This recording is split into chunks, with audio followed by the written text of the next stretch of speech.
So natapos na nga ang PBA Finals at nasungkit din ng Meralco Bolts ang kampyonato. Sa itinagal na panahon ay nakaisa din sa SMC team. Although hindi sa San Miguel ang nakatapat sa mga nagdaan na PBA Finals, kundi ang Ginebra.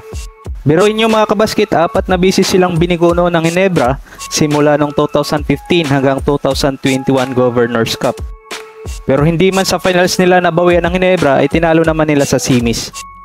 Kaya kahit papano ay masaya na din ang Meralco fans at lalo ngayon ay nakuha na ang kampyonato.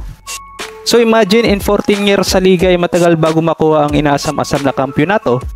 Sa panglimang pagsubok sa finals ay hito na, mission accomplished sa mga taga Meralco Bolts at lalo na sa mga masugit na fans. Pero hindi rin naging madali ang talunin ang San Miguel sa Game 6 at kung ating babalikan ang naging huling play ay kamuntikan pa may pasok ni John Mar Fajardo ang isang tres. Kaya kung naipasok niya ay siguradong malalagay pa sa langanin ang makuha ang kampyonato ng Meralco Bolts.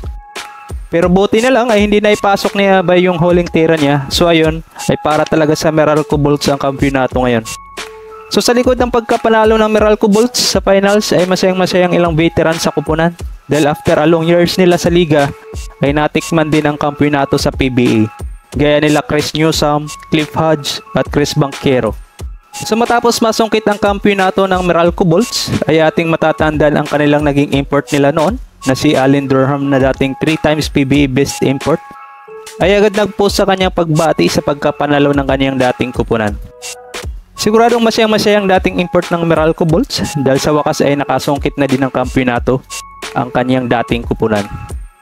Hindi man siya pinalad noon na matalo nila ang Ginebra ay paniguradong hindi matawaran ng kasiyahan sa naging accomplish ngayon ng Meralco Bolts.